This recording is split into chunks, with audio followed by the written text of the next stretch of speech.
नमस्कार। आज के इस वीडियो में हम कक्षा 10वीं गणित विषय के अंतर्गत बेलन और शंकु, हालांकि सूत्र को मैं कंपेयर करके बताऊंगा, लेकिन आज जो टॉपिक कवर करेंगे वो है बेलन। यहाँ से 3 अंक के प्रश्न हर साल पेपर में आते हैं। तो चलिए आ जाते हैं सीधा हम अपने टॉपिक पे। यहाँ पे टॉपिक बना हुआ है बिंदु, बेलन और शंकु, और इसमें कौन से मात्रक अर्थात इकाई यूज़ करेंगे इसके बारे में भी बताएंगे। चलिए, बेलन के आयतन का सूत्र होता है पाई आर स्क्वायर एच, ठीक है। उसके बाद बेलन का वक्र पृष्ठ का सूत्र होता है, ये 2 सामने आ जाएगा तो 2 पाई आर एच, 2 पाई आर एच। उसके बाद है संपूर्ण पृष्ठ का सूत्र है 2 पाई आर, ब्रैकेट में दोनों को लास्ट वाले को लिखेंगे आर प्लस एच, ठीक। उसके बाद आधार की आकृति, ये जो बेलन है यहाँ पे देखिए ऊंचाई एच है और ये गोलाकार आकृति है जिनकी त्रिज्या क्या है, आर है। गोलाकार आकृति बोल रहा हूँ, जैसे कोई पाइप वगैरह रहता है तो आधार की त्रिज्या कैसा होगा आपका, वृत्ताकार, वृत्ताकार होगा, ठीक है। आधार का क्षेत्रफल का सूत्र होगा जो हम यूज़ करते हैं, आधार कैसा है, वृत्त के समान, यानी वृत्त का क्षेत्रफल यानी pi R square, pi R square. उसके बाद उनकी परिधि यानी 2 पाई आर, ये सूत्र तो आप सभी जानते ही हैं। उसी प्रकार से अब देखिए बेलन का जो सूत्र है हमारे पास आयतन का पाई आर स्क्वायर एच, तो यहाँ पे 1/3 पाई आर स्क्वायर एच, यानी कह सकते हैं कि शंकु जो है बेलन का 1/3 भाग होता है। ये भी एक साल पेपर में आ चुका है कि बेलन, शंकु जो है बेलन का कितना भाग होता है, तो 1/3 हिस्सा होता है, ये याद रखेंगे। उसके बाद है शंकु का वक्र पृष्ठ, तो इनका हो जाएगा पाई आर एल। यहाँ पे देखिए कोन कहते हैं अंग्रेज़ी में, जैसे आप लोग आइसक्रीम लेते हैं कोन वाला वो, या जोकर का टोपी होता है वो इसका एग्जाम्पल है। तो ये वाला आपका एल है, ये आपका एच है, और ये जो गोल वृत्ताकार है उसमें त्रिज्या क्या है, आर है।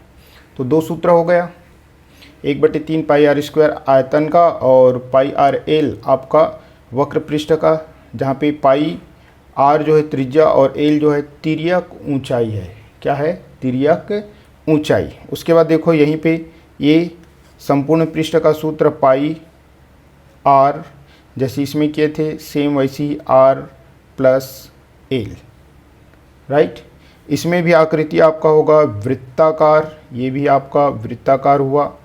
यहाँ पे ये वाला सूत्र तो सेम रहेगा, ये वाले सूत्र भी आपका सेम रहेंगे, क्योंकि दोनों वृत्ताकार आकृति के हैं। वृत्त के क्षेत्रफल और वृत्त के परिधि का सूत्र लागू होगा। चलिए देखते हैं, ये हमारे पास आयतन लेते हैं। आयतन का जो मात्रक या इकाई होता है घन में होता है, तो घन सेंटीमीटर है, घन सेंटीमीटर मीटर रहेगा तो आप मीटर लिखेंगे। तो यहाँ पे घन इकाई जो भी दिया रहेगा वो आप लिखोगे। वक्र पृष्ठ और संपूर्ण पृष्ठ में आपके पास आएगा वर्ग इकाई, वर्ग इकाई, इसमें भी वर्ग इकाई, ये 2 हो गया। चित्र है ये वाले, और इसमें क्षेत्रफल दिया है, यानी इसमें भी वर्ग इकाई ही रहेगा। सेंटीमीटर तो वर्ग सेंटीमीटर, मीटर तो वर्ग मीटर, और ये इकाई यानी जो दिया हो वही आपको लिखना है परिधि या परिमाप में, ठीक है। अब अपन आगे बढ़ते हैं थोड़ा सा। इसमें एक प्रश्न बनता है या बना देते हैं, कभी कभार ऑब्जेक्टिव वगैरह में भी पूछ देते हैं कि 2 बेलन, यानी एक बेलन है और एक शंकु है, यदि उसकी त्रिज्या का अनुपात आर अनुपात यानी R1 अनुपात R2, ये R1 बेलन की त्रिज्या है, R2 शंकु की त्रिज्या है, जिसका अनुपात ये R1 अनुपात R2 में दिया है, तो उसके आधार पे पूछ देता है कि वक्र पृष्ठ का अनुपात बताइए या आयतन का अनुपात बताइए, ऐसे करके। तो मान लीजिए ये वक्र पृष्ठ और इसका अनुपात सेम होगा, R1 अपान R2 यानी रेशियो के रूप में। लेकिन आयतन के सूत्र में आपको पता है कि सब में स्क्वायर स्क्वायर लगा हुआ है, तो इसमें R1 का वर्ग अनुपात R2 का वर्ग। देखो ना, ये आपका वक्र पृष्ठ में R है यानी सिंपल सा R के रूप में है, और इसमें क्या है आपके पास वर्ग वर्ग के रूप में, तो ये वर्ग वर्ग के रूप में। अब प्रश्न बनाते हैं। मान लीजिए आपको दे दिया जाए यदि ये बेलन और शंकु की त्रिज्या का अनुपात 1:3 है तो उसके वक्र पृष्ठ का अनुपात होगा, ऐसे करके 4 ऑप्शन देगा, तो सेम टू सेम यही अनुपात होगा। इसमें 2:5 में भी 2:5 होगा। अब आपके पास आयतन का अनुपात बोलेगा तो वर्ग में 1 का वर्ग यानी 1 और 3 का वर्ग यानी 9, 2 का वर्ग यानी 2 और 5 का वर्ग यानी 25। इस प्रकार से एक सिंपल सा प्रश्न बनता है। अब यहाँ पे देखिए एक सिंपल सा प्रश्न भी आसानी से है, आपके पास कभी कभार पेपर में दे देता है ऑब्जेक्टिव के रूप में। यदि बेलन का व्यास 10 सेंटीमीटर है तो उसकी त्रिज्या ज्ञात कीजिए। व्यास और त्रिज्या के रूप में देखेंगे, यहाँ पे बेलन बोले, शंकु बोले, गोला बोले, ठीक है, तो भी इसी टाइप से इनको आपको हल करना है। मान लीजिए हम सिंपल से ऐसे ही हल करके देखते हैं। ये बेलन का व्यास, ठीक है, कितना दिया है 10 सेंटीमीटर, तो त्रिज्या जो है व्यास का क्या होता है आधा, यानी R का मान हमें ज्ञात करना है, तो व्यास बटे होता है 2। व्यास बोले तो 10 बटे 2, तो हमारे पास आ जाएगा 5 सेंटीमीटर, यानी R का मान आया 5 सेंटीमीटर। जस्ट इसी को उल्टा करके पूछे हैं। क्या पूछे हैं, यदि आपके पास त्रिज्या यानी R का मान कितना दिया है, यानी बेलन की त्रिज्या दिया है 5 सेंटीमीटर, ये R का मान दिया है 5 सेंटीमीटर, तो इनका व्यास ज्ञात कीजिए। तो व्यास जो है त्रिज्या का क्या होता है 2 गुना, यही सूत्र इधर आ जाएगा। तो व्यास बराबर 2 गुणित R, 2 गुणित R यानी 5, तो व्यास का मान 5 दूनी हमारे पास क्या आएगा 10 सेंटीमीटर।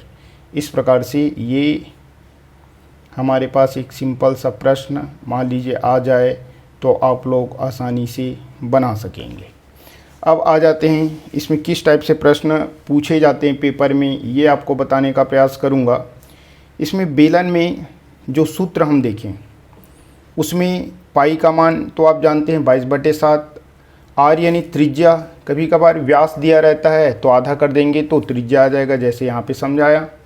और H का मान चाहिए, ठीक है, R और H का मान दिया है तो हम आयतन, वक्र पृष्ठ, संपूर्ण पृष्ठ ज्ञात कर सकते हैं। दूसरा, यदि हमारे पास ऊंचाई दिया हो, R नहीं दिया हो और परिधि दिया हो, तो परिधि के माध्यम से R का मान हम क्या करेंगे ज्ञात करेंगे, ठीक है। और जैसे परिधि दिया है, ऊंचाई दिया है और आपको वक्र पृष्ठ ज्ञात करने के लिए बोला है, तो आप डायरेक्ट ज्ञात कर सकते हैं, इन दोनों का गुना हो जाएगा, वही उत्तर आएगा। उसी प्रकार से क्षेत्रफल दिया है और ऊंचाई दिया है, R का मान नहीं दिया है, आयतन ज्ञात करने के लिए बोला है, तो क्योंकि आयतन के सूत्र में क्षेत्रफल का सूत्र समाहित होता है, उसको H से गुना करते हैं तो हमारे पास ये आ जाता है। उसके बाद है वक्र पृष्ठ का क्षेत्रफल, यदि हमारे पास दिया है H दिया है तो त्रिज्या का मान ज्ञात कीजिए, ऐसे करके बस इसी प्रकार के आते हैं। ये 18 में आए, ये 20 में आए और ये 22 में आए, तो इसी प्रकार के प्रश्नों को लेंगे और हल करने का यहाँ पे हम प्रयास करेंगे। चलिए देखते हैं। पहला प्रश्न है, क्या दिया है, एक बेलन का व्यास, हमारे पास बेलन दिया है और उस बेलन के जो व्यास दिए गए हैं कितना 10 सेंटीमीटर तथा ऊंचाई 7 सेंटीमीटर है, तो बेलन का आयतन ज्ञात कीजिए। बेलन का क्या ज्ञात करना है, आयतन। चलिए देखते हैं। कमज़ोर विद्यार्थी है, आप लोग देखेंगे जो जो चीज़ें दी गई उसको आप लिखिए। पहले तो ज्ञात करना है वो लिखिए, क्या ज्ञात करना है, नीचे में दिया है पीछे में बेलन का आयतन, ये अपने को ज्ञात करना है। आयतन का सूत्र है पाई R² H। R और H का मान चाहिए, तो हमारे पास R का मान नहीं दिया है तो व्यास दिया है, तो बेलन का व्यास, बेलन का व्यास बराबर 10 सेंटीमीटर, ठीक है। हमें त्रिज्या का मान चाहिए, तो त्रिज्या बराबर 10/2 बराबर 5 सेंटीमीटर, यानी ये आर का मान हो गया 5 सेंटीमीटर। ठीक है, अब ऊंचाई हमारे पास दिया है, बेलन की ऊंचाई कितना दिया है, एच का मान दिया है 7 सेंटीमीटर, ये एच का मान हो गया। अब अपने को करना क्या है, हमको ये करना है कि इन मानों को इस बेलन के आयतन का सूत्र रखेंगे। ये सूत्र आपको याद रखना है। मान लीजिए आप कमज़ोर हो गणित में तो सूत्र तक लिख के छोड़ देंगे। तो बेलन का आयतन, सूत्र है पाई आर स्क्वायर एच। पाई का मान होता है 22/7।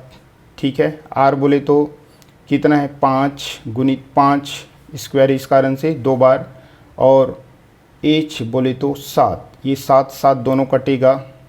ठीक है, तो ये 22, या सिंपल से ये गुना कर दो, 2 22 गुणित 5 गुणित 5, तो हमारे पास क्या आया, चलिए देखते हैं।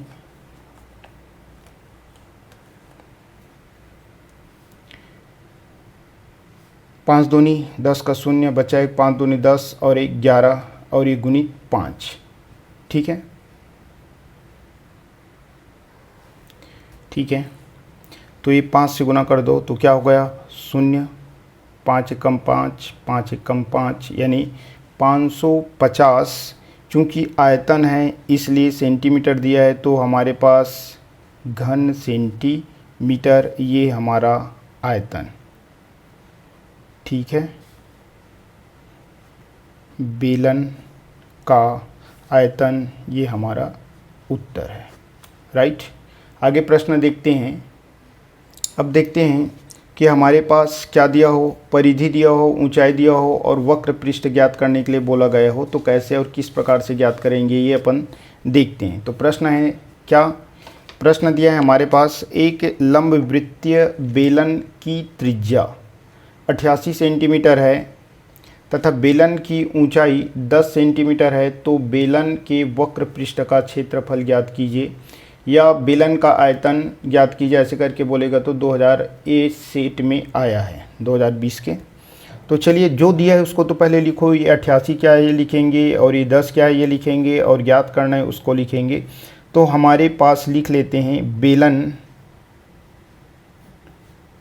के आधार की परिधि, परिधि का मान दिया है 88 सेंटीमीटर। ठीक है, उसके बाद बेलन की ऊंचाई, बेलन की ऊंचाई दिया है यानी एच का मान दिया है कितना 10 सेंटीमीटर, 10 सेंटीमीटर। ज्ञात क्या करना है, बेलन के वक्र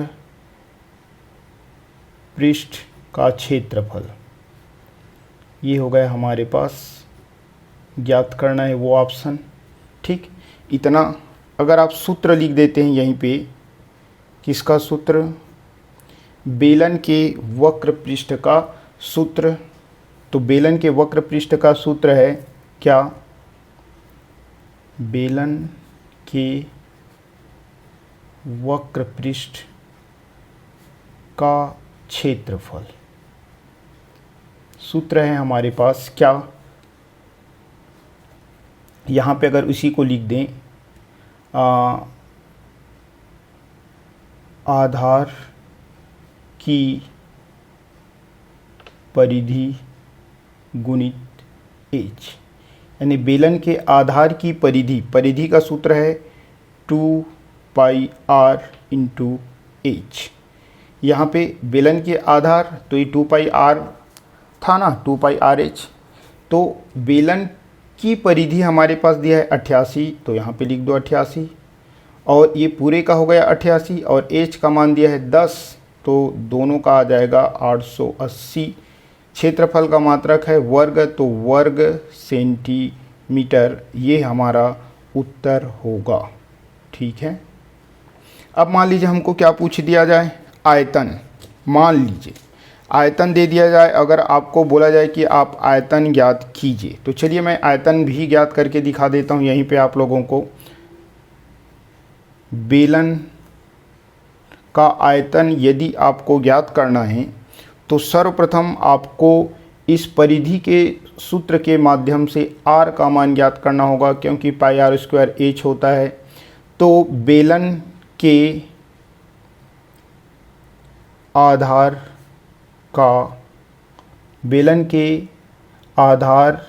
की परिधि का मान हमारे पास कितना दिया है, 88। यहाँ पे सूत्र लिख दो, 2 पाई r बराबर 88। ठीक है, अब हमें r का मान ज्ञात करना है, तो ये हो गया 22/7 गुणित r बराबर 88। तो r बस को रखो, ये r बस को रखिए, ये 88 बटे कितना है, कुछ नहीं यानी 1। ये सब पलट के आ जाएगा, यानी नीचे ऊपर वाले नीचे और नीचे वाले ऊपर 2/1 है तो 1/2, और 22/7 है तो 7/22। ठीक है, तो यहाँ पे देखिए 22 चौक। ठीक है, तो 4 बार में आएगा, 4 दूनी 8, 4 दूनी 8, ये पूरा कट गया। फिर 2 से 2 दूनी 4, तो r का मान हमारे पास आया 14 सेंटीमीटर। ठीक है, ये r का मान आया। अब जैसे ही r का मान आया तो हमें क्या करना पड़ेगा, जो बेलन के आयतन का सूत्र है उस सूत्र में इस मान को रखना होगा। चलिए, बेलन का आयतन सूत्र है पाई आर स्क्वायर h, पाई यानी 22/7। r का मान क्या दिया है प्रश्न में हमारे पास, अभी जो लाए हैं 14 गुणित 14 2 बार है, और h यानी है 10, तो 7 दूनी 14। तो ये हमारे पास होगा क्या, 22 दूनी 44 गुणित 14 गुणित 10। ठीक है, तो इस शून्य को उतार दो, 14 चौक 56 का 6 बचा 5, 14 चौक 56 और 6 61, यानी 6160 हमारे पास आया आयतन है, इसलिए क्या लिखेंगे, घन सेंटीमीटर। ये हमारा उत्तर। ठीक है, लेकिन यदि आपको परिधि बस तक पूछे तो आपको केवल और केवल यहाँ तक बनाना है। अगर आयतन पूछे तो परिधि वाले हिस्सा को छोड़ दो, ये आयतन वाले आप बना सकते हैं। आगे देखते हैं, चलिए ये प्रश्न देखते हैं। इससे पहले वाले में हमारे पास क्या दिया था, परिधि, तो यहाँ पे क्षेत्रफल दिया है, क्षेत्रफल के माध्यम से हम ज्ञात करेंगे। ठीक है, एक बेलन के आधार का क्षेत्रफल 154 वर्ग सेंटीमीटर है और ऊंचाई 10 सेंटीमीटर है, तो बेलन का आयतन ज्ञात कीजिए। अपने को क्या ज्ञात करना है, बेलन। ठीक है, बेलन का आयतन ज्ञात करना है, आसानी से ज्ञात होगा, जैसे परिधि वाले में शॉर्टकट बताया था वही वाला तरीका। उसके बाद है बेलन के आधार का क्षेत्रफल बराबर हमारे पास है 154 वर्ग सेंटीमीटर। चूँकि आधार का क्षेत्रफल गुणित ऊंचाई होता है तो ये 154 गुणित 10 यानी 1540 आएगा हमारे पास उत्तर। ये तो हमको पता चल गया, लेकिन हम सिस्टमेटिक ढंग से हल करते हैं। उसके बाद क्या दिया है, बेलन की ऊंचाई, बेलन की ऊंचाई यानी h का मान दिया है हमारे पास, कितना दिया है, 10 सेंटीमीटर। राइट। अब आप देखिए, यदि आपको गणित कठिन लगता है तो यहाँ तक लिखना और सूत्र लिख देना, तो कम से कम 3 में आपको 1.5 नंबर मिल जाएगा। बेलन का आयतन का सूत्र है क्या, पाई आर स्क्वायर h, यानी कहें तो ये पाई आर स्क्वायर यानी क्या है, आधार का क्षेत्रफल, गुणित क्या है, ऊंचाई यानी h, मान रख देते हैं। इसका मान दिया है कितना, 154 गुणित h यानी 10, तो आया 154 और 10 का शून्य, 1 घन सेंटीमीटर आया। यही हमारा उत्तर है। राइट। इस प्रकार से ये क्वेश्चन भी हुआ, आसानी से समझ में आया होगा, कुछ खास भी नहीं है। आगे देखते हैं। चलिए, ये प्रश्न है, एक बेलन के वक्र पृष्ठ का क्षेत्रफल 3696 वर्ग सेंटीमीटर है तथा बेलन के आधार की त्रिज्या 14 सेंटीमीटर है, तो बेलन की ऊंचाई ज्ञात कीजिए। यानी अपन हल करते हैं, जो ज्ञात करना है उसको अगर पहले लिखना है तो उसी को लिख दो। क्या? बेलन की ऊंचाई, यानी अपने को h का मान ज्ञात करना है। ठीक है, प्रश्नवाचक लगा दिए। और क्या दिया है? बेलन की आधार की त्रिज्या, यानी r का मान दिया है 14 सेंटीमीटर। और क्या दिया है? 3000 वाली क्या है आपका? तो बेलन के वक्र पृष्ठ का क्षेत्रफल, वक्र पृष्ठ का क्षेत्रफल कितना दिया है? 3696 वर्ग सेंटीमीटर।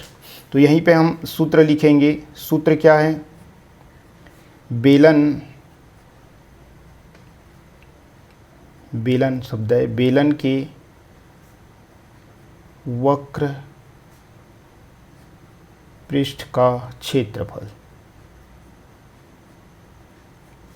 क्या है हमारे पास सूत्र? 2πr/h। मान रख देते हैं यहाँ पे। इसके बराबर यदि हम लिखना चाहें तो ये तो सूत्र हुआ, चलो यहीं पे ही लिख देते हैं। ये 3696 बराबर 2π यानी 22/7, r यानी आपके पास दिया है 14, और h का मान तो ज्ञात करना है तो रहने दो। यहाँ तक भी अगर आप लिख दोगे, क्योंकि प्रश्न में दिया है मान बस रखें, कैलकुलेशन में अगर आपको कठिनाई जाती है तो भी आपको कितने नंबर मिल जाएंगे? 1.5 नंबर, 2 नंबर। तो 7 दूनी 14, 2 बार। तो इधर हमारे पास h बस को रखते हैं, बाकी सबको हटा देते हैं। सब ऊपर में है तो इधर आके सब नीचे में आ जाएंगे। 3696, ठीक है, बटे 2 गुणित 22 गुणित 2। 22 से ही 11 से कटा दो तो 11 दूनी 22, ये काटो। 11 तिया 33, 36 में 33 गए 3, 39, तो 11 तिया 33, 39 में 33 गया तो 6, तो 66, 11 6 का 66। राइट। अब आपको क्या करना है? इसको पुनः आप डिवाइस कर दो। ये आपके पास है h, इनको पुनः हम काटेंगे तो देखिए किससे कटेगा। पूरा इसको गुना कर देते हैं। ये 2 दूनी 4, दूनी 8, और ये आपके पास है 3 3 6। ठीक है, तो यहाँ पे उत्तर के रूप में हमारे पास क्या आएगा ये देखते हैं। h का मान 8 चौक 32, 31 में 32 गया 1, 16, तो 8 दूनी 16, यानी h का मान, यानी क्या? बेलन की ऊंचाई। इसी को अपने को थोड़ा सा केयर करते हुए लिखना है। क्या लिखना है? बेलन की ऊंचाई h बराबर 42 सेंटीमीटर। ये हमारा उत्तर है। विश्वास करता हूँ कि आप लोगों को समझ में आया होगा। अब आगे एक और क्वेश्चन देखते हैं। हाँ, प्रश्न है हमारे पास, 2 बराबर ऊंचाई वाले लंब वृत्तीय बेलनों के आधार की त्रिज्या का अनुपात 3:4 के अनुपात में है। इसके आयतनों का अनुपात ज्ञात कीजिए। जैसे मैं समझाते समय आप लोगों को बताया कि R1 R2 अनुपात के रूप में दिया है। यदि वक्र पृष्ठ पूछेगा तो सेम यही आएगा उत्तर, और आयतन पूछा है तो इसका वर्ग हो जाएगा। 3 का वर्ग यानी 9 और 4 का वर्ग यानी 16। तो उत्तर तो हमको ऑलरेडी पता चल गया, 9:16 हमारे पास आएगा। लेकिन बनाएंगे कैसे? तो चलिए देखते हैं। हमें ज्ञात क्या करना है ये देख लो। और पूछा गया 2 बराबर ऊंचाई वाले, यानी 2 बेलन हैं, 2 बराबर ऊंचाई वाले बेलनों के आधार की त्रिज्या दिया है। तो यहाँ पे माना कि मानना पड़ेंगे माना कि दोनों बेलनों की त्रिज्याएं 2 है, एक का R1 और दूसरे का मान लेते हैं क्या R2 है, तथा ऊंचाई बराबर है बोला है, तथा ऊंचाई दोनों का ही हम क्या मान के चलते हैं, ऊंचाई बराबर h है, दोनों का ऊंचाई h, राइट।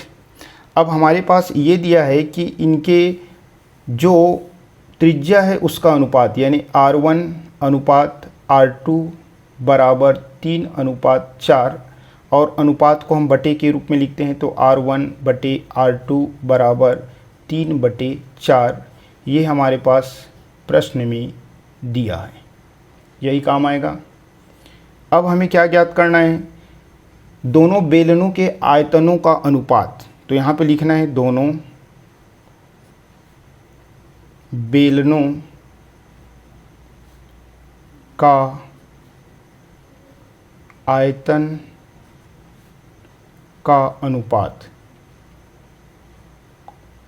ठीक है। जिसको कठिन लगता है वो क्या करेगा, पहले बेलन के आयतन का अनुपात सूत्र लिख देंगे πr² πr1² h ऐसे करके, और दूसरे का भी लिख सकते हैं, लेकिन हमको मालूम है तो हम दोनों का फार्मूला लिख देते हैं। तो पहले वाले बेलन में क्या हो जाएगा, तो पहले वाले बेलन का हम सूत्र अगर लिखेंगे तो यहाँ पे अगर लिखना है तो पहले बेलन का आयतन लिख सकते हैं बटे दूसरे बेलन का आयतन, यह लिखना है तो डायरेक्ट सूत्र लिख दो, पाई R1 यानी पहले का है स्क्वायर, और h तो दोनों में सेम, दूसरा है पाई R2 स्क्वायर और ये h, ठीक है। हमको पता है कि यहाँ पे पाई पाई कटेगा, h कटेगा, बचा क्या R1 square upon R2 square, काटना है तो काट दो ये, ठीक है। अब इनको पूरा होल स्क्वायर में लिखेंगे, R1 बटे R2 पूरे का वर्ग, मान रख सकते हैं, यहाँ पे क्या मान दिया है, समीकरण 1 से मान रखने पर 1 दे दो, समीकरण 1 से इसके जगह में लिख देंगे 3/4 का वर्ग, ठीक है, 3/4 का वर्ग, तो 3 तिया 9 और 4 चौक 16, ये हमारे पास 16 होगा। इस प्रकार से हमारे पास आयतनों का अनुपात आया 9:16, ये हमारा उत्तर है, राइट, ठीक है। वीडियो देखने के लिए आप सभी को बहुत बहुत धन्यवाद। यदि ये उत्तर को लिखना है तो दोनों अनुपातों का उत्तर ऐसे करके यहाँ पे लिख सकते हैं, या इतना ही लिखेंगे तो भी चलेगा। वीडियो देखने के लिए आप लोगों को बहुत बहुत धन्यवाद। अगर अच्छा लगे तो लाइक करें, सब्सक्राइब करें, अपने दोस्तों को शेयर करें।